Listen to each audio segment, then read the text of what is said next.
Welcome back. So the first thing I did realize when I ended the other video, I thought about the bullet class that we're going to be creating in this video. It's going to be able to use these same things, so I figured I'd go ahead and just create a one class that the player class and the bullet class will then go ahead and extend and be able to use these and the getters and setters that we're going to add to it. So create a new class, name it game object. In here we're just going to copy and paste just to save time, remove them from the player class, bring these in as well, all the getters and setters, and put them below.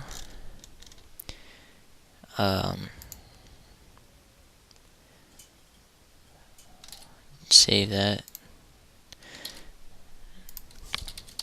I'm gonna make extend game object. Okay, now you'll notice that in Eclipse it says change visibility of exposed to protected. Go ahead and click that, and you see that it changes to protected. So we'll go ahead and change all these privates to protected. Oops, I just zoomed in there. So now that will be usable throughout our bullet class and our player class. So all we need in here so far is the constructor, and like I said before, we will come back and add some new things in here later for each individual class. So let's go ahead and create a new class, name it bullet. So to save time, I'm just going to go ahead and copy this from the player class and rename it to bullet.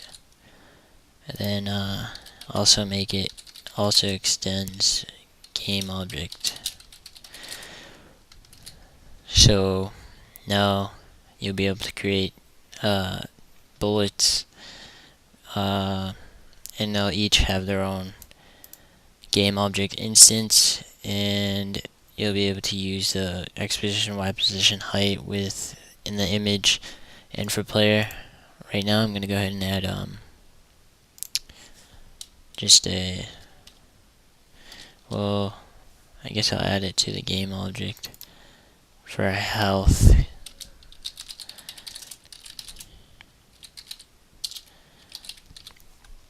And actually protected. And I'll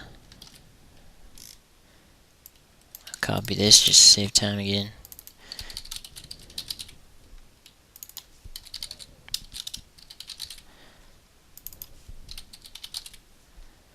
Just change all these to health.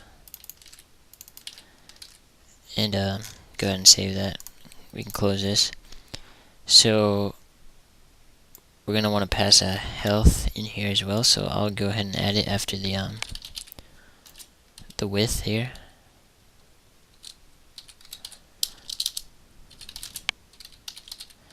And we don't really need it for the bullet class, so we're not going to add it. But we're going to go ahead and add it for the player. Alright, so that's all we need. Now I'm going to go ahead and add drawing, so we'll come back into the shooter class. Underneath the constructor, go ahead and add the public method, or public void, but that's actually considered a method. That's the name of it. It doesn't have a return type. I mean, that is the return type, but it doesn't return anything because it's a method. Call this paint. It's going to take on graphics. We'll name it G. And you notice we don't have the graphics, so we'll import that from the AWT library.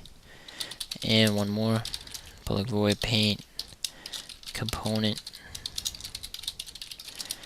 And as you know, I'm taking this from Longhorn Dude 08.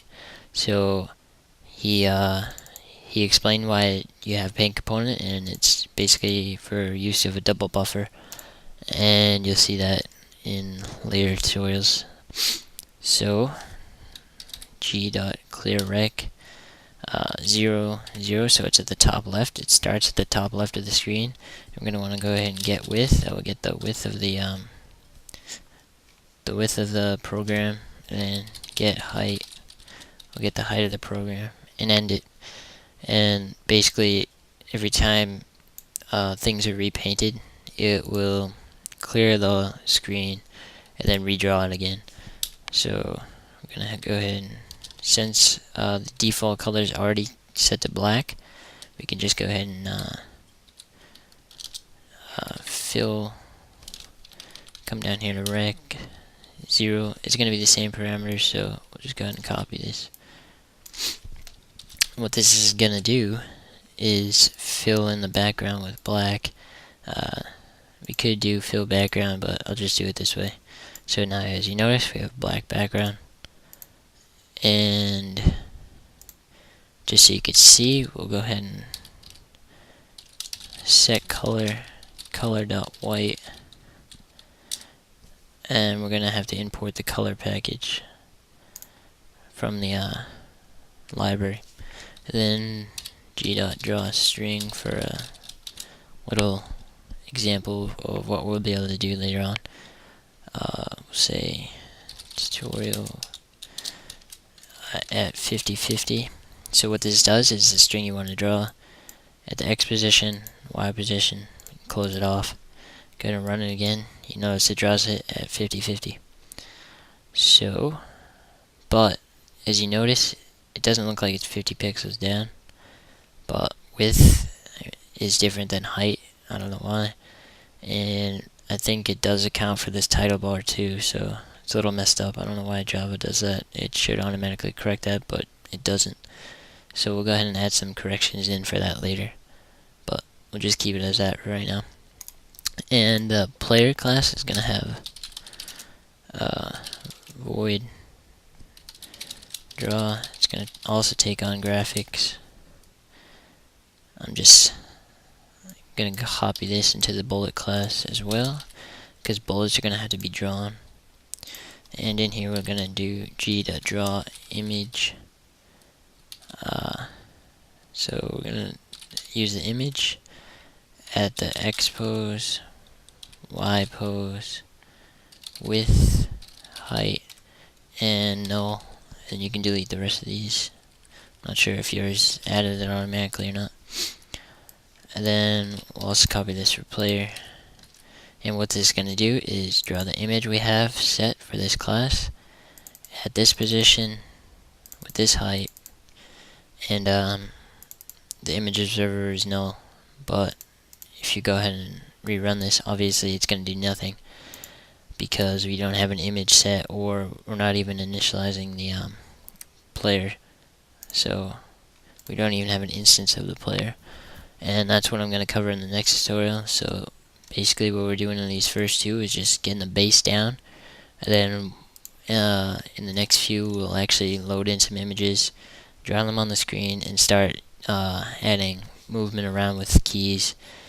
And then we'll add bullet shooting and eventually collision.